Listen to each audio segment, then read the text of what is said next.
नमस्ते to all my friends. सबको नमस्कार, खुलुम खा, चिबाई। मैं आपसे सबसे पहले आपको सॉरी बोलना चाहता हूं कि मैं कल फेसबुक लाइव में नहीं आया। कल आप सब लोग जानते हैं कि हम लोग सुप्रीम कोर्ट में थे और सवेरे 10 बजे से लेकर 4 बजे तक हम लोग सुप्रीम कोर्ट में ही थे। उसके बाद हमारे जो त्रिपुरा स्टूडेंट्स और जो एम्प्लॉयज़ है दिल्ली में, उनके संग बात किया, मीडिया के संग बात किया, लॉयर के संग बात किया। तो उसके बाद काफ़ी थक चुका था, इसके लिए मुझे लगा कि कल रात मैं फेसबुक लाइव नहीं करके आ जाऊं और आप सबको अपडेट दूं कि हमारा क्या सिचुएशन है आज। सबसे पहले बहुत अच्छा खबर है, वेरी गुड न्यूज़, कि सुप्रीम कोर्ट ने क्लियरली गवर्नमेंट ऑफ इंडिया को कहा है कि आप Tripura, Assam, basically north east को रेस्ट ऑफ इंडिया से अलग रखिए जब सिटीजनशिप अमेंडमेंट एक्ट का कानून को लागू करने के लिए आप कानून बना रहे हैं। क्योंकि त्रिपुरा का प्रॉब्लम इंडिया के दूसरे प्रॉब्लम से अलग है। आसाम का, नॉर्थ ईस्ट का प्रॉब्लम रेस्ट ऑफ इंडिया से अलग है। इसी के लिए सुप्रीम कोर्ट ने क्लियरली डायरेक्ट किया है गवर्नमेंट ऑफ इंडिया को कि ये सेग्रीगेशन किया जाए। और सुप्रीम कोर्ट ने 31 अक्टूबर तक टाइम दिया है सबको राइटिंग में देने के लिए कि हम अपना रिटन सबमिशन दें। और मोस्ट लाइकली ये 3 जज बेंच में भी आ सकता है। और मुझे क्या अच्छा लगा कि सुप्रीम कोर्ट का चीफ जस्टिस खुद उन्होंने क्लियरली आइडेंटिफाई किया है कि त्रिपुरा, आसाम अलग और पूरा इंडिया अलग। मतलब कि नॉर्थ ईस्ट को अलग रखिए आप।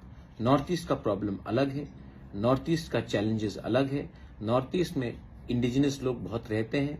नॉर्थ ईस्ट में जमीन का हमें हमेशा खतरा रहता है। आप कभी भी नहीं देखेंगे कि कोई बांग्लादेश का व्यक्ति कहीं और जा रहा है, लेकिन आसाम, मेघालय, त्रिपुरा में वो लोग आते जाते रहते हैं।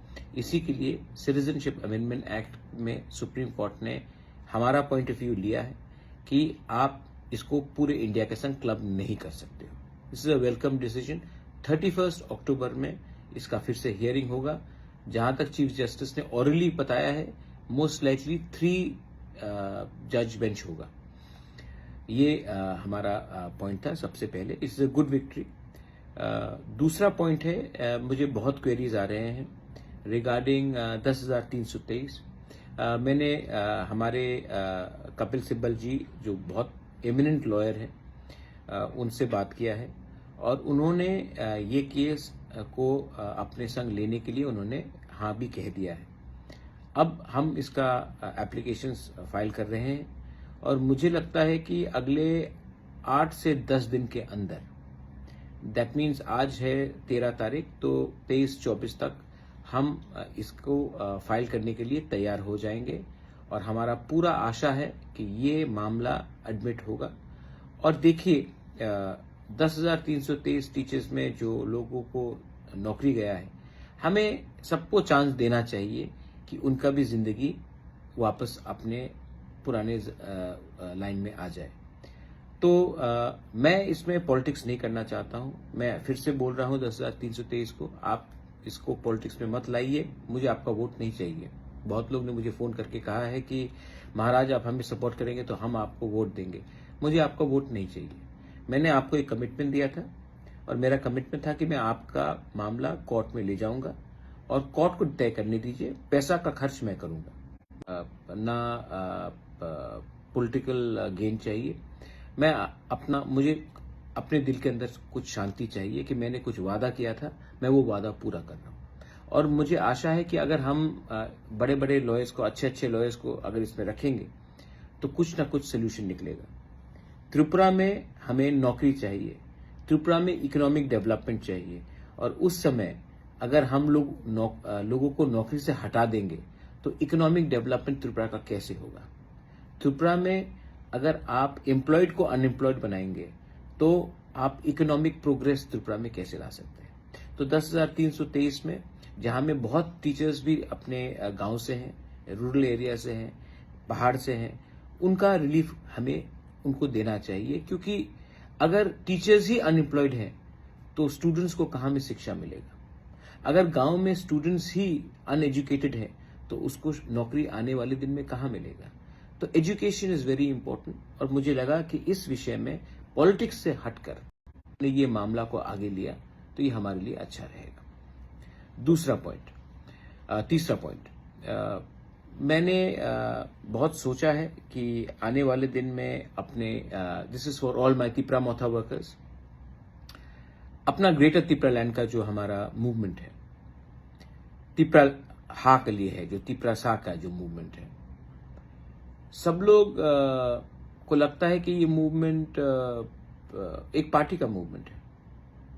हाँ, तिपरा मोथा इसको आगे ले जा रहा है आपके प्यार से, आपका समर्थन से, लेकिन जब तिपरा मोथा गवर्नमेंट ऑफ इंडिया से बात करने के लिए रेडी होगा तो मेरे दिल में आशा है कि ये नेगोशिएशन सिर्फ एक पॉलिटिकल पार्टी और गवर्नमेंट ऑफ इंडिया के बीच में ना हो।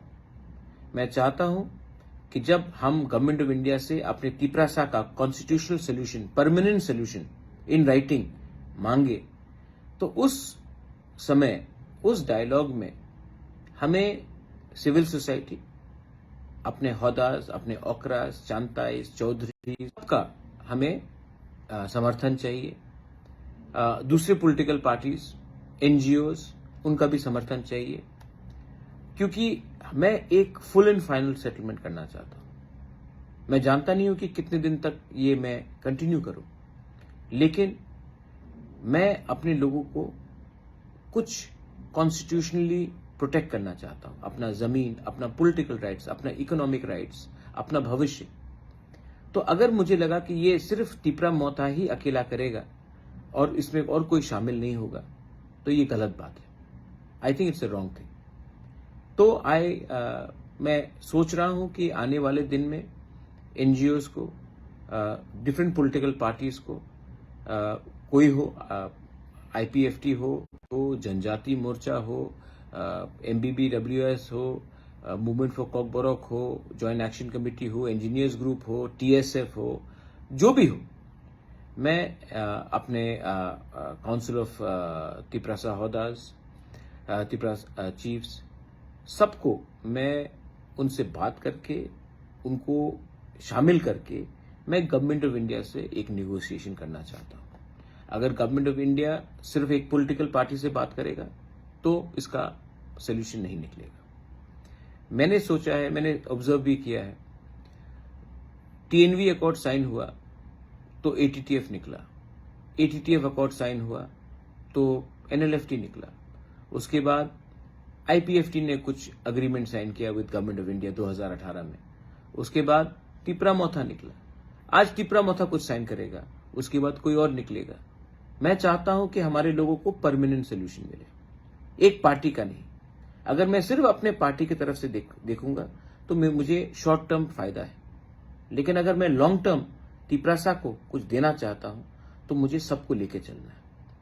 थानसा इसी को कहते हैं ना, थानसा इसी को कहते हैं कि जब आप बड़े हो तो किसी को छोटा मत दिखाओ।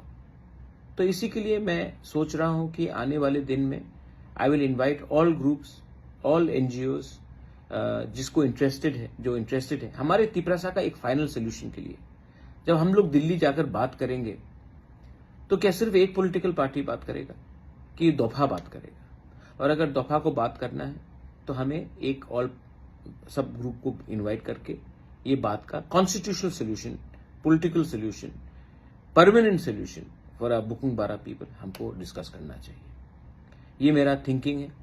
बहुत लोग बोलेंगे कि ये पॉलिटिकली ठीक नहीं होगा, लेकिन मैं एक पॉलिटिकल पार्टी के लिए बात नहीं कर रहा हूं। मैं तिपरासा, हमारे 14 लाख तिपरासा का परमानेंट सोल्यूशन के लिए बात कर रहा हूं। और इसमें अगर हमारा ट्रेडिशनल हेड्स भी आ जाए, हौदा भी आ जाए, चौधरी भी आ जाए, कास्काऊ भी आ जाए, हमारे चांताई भी आ जाए, हम लोगों के ओकराज आ जाए, समाज आ जाए, तो क्या प्रॉब्लम है? क्योंकि हम उनको भी छोड़कर अपने तिपरासा को बचा नहीं सकते। अगर त्रिपुरा को अपने सर्वाइवल एंड एग्जिस्टेंस के लिए फाइट करना है तो सिर्फ पॉलिटिशियन से बाहर भी हमको सोचना चाहिए। बहुत पॉलिटिशियंस लोग अब बोलेंगे कि बुबागरा क्या बोल रहा है, लेकिन मैं आपको एक बात याद दिलाना चाहता हूं कि पॉलिटिशियंस दफा से बड़ा नहीं होता है। तो जब भी हमें और मुझे लगता है कि एक बार फाइनल सोल्यूशन हमको करना चाहिए, क्योंकि हम लोग हमेशा इलेक्शन के पहले बड़ा बड़ा बात करते हैं और इलेक्शन के बाद सब पोस्ट लेकर बैठ जाते हैं।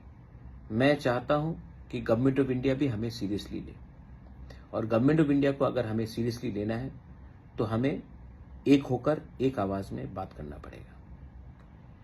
ये मेरा 3 पॉइंट्स था। मैं आप सबको थैंक यू बोलना चाहता हूं। आपने मुझे बहुत प्यार दिया है।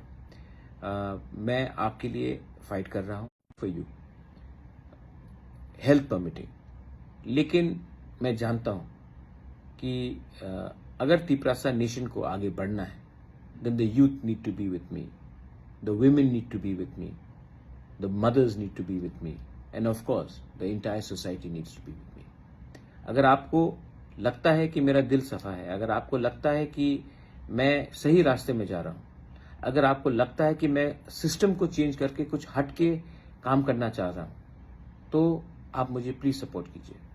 और अगर आपको लगता है कि सिर्फ झंडा उठाकर किसी को गाली बककर पॉलिटिकल स्लोगन्स देने से हमारा समस्या का हल हो जाएगा, तो जो 70 साल से चल रहा है वो और चलेगा।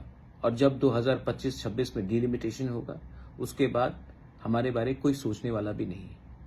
आज सीए के लिए मैंने कमिटमेंट दिया था, मैं फाइट कर रहा हूं। टीचर्स के लिए मैंने कमिटमेंट दिया था, मैंने फाइट कर रहा हूं। ग्रेटर त्रिपुरालैंड के लिए मैंने बात किया था, आज भी मैंने अपने ओरिजिनल पोजीशन से एक कदम भी मैं पीछे नहीं गया। लेकिन चाहता हूं कि हमारे पूरे तिपरासा एक होकर, all party, all NGOs, all social organisation मिलकर बैठकर डिसाइड करें कि आने वाले दिन में हम क्या करेंगे। अगर हमें गवर्नमेंट ऑफ इंडिया को अपना पोजीशन दिखाना है तो एक आवाज में दिखाना चाहिए, या अलग अलग आवाज में एक ही बात बोलना चाहिए, क्योंकि हम लोग सब अग्री करते हैं। गणमुक्ति परिषद हो, आईपीएफटी हो, एमबीबीडब्ल्यूएस हो, तिपरा मोथा हो, कोई भी हो, अपने काउंसिल ऑफ तिपरासा हौदास हो, कोई भी हो, टीएसएफ हो, हम लोग सब अग्री करते हैं कि आज त्रिपुरा में तिपरासा के संग नाइंसाफी हुआ है। 70 साल में पूरा नॉर्थ ईस्ट अग्री करता है कि तिपरासा के संग गलत हुआ है। और अगर आज हमें परमानेंट सेटलमेंट चाहिए, permanent constitutional solution in writing चाहिए, तो हमें एक आवाज में गवर्नमेंट ऑफ इंडिया को भी बताना पड़ेगा कि आप हमें डिवाइड करके, अलग अलग करके हमारा सोल्यूशन नहीं निकाल सकते। एक संग, एक परिवार होकर हमसे बात कीजिए। मैं रेडी हूं, मैं सबसे मिलने के लिए तैयार हूं। आने वाले दिन में मैं ऑल पार्टी मीटिंग भी रखूंगा, ऑल एनजीओ मीट रखूंगा, सिविल सोसाइटी का मीट रखूंगा, and I would like to bring a single voice to the solution, permanent constitutional solution for the Tiprasa people. ये मेरा पोजीशन है। बेलाई बेलाई नो हम bye, thank you, God bless you. Tipra Motha आइक लॉकथोंग, तिपरा सा दफा आइक लॉकथोंग, तिपरा आइक लॉकथोंग।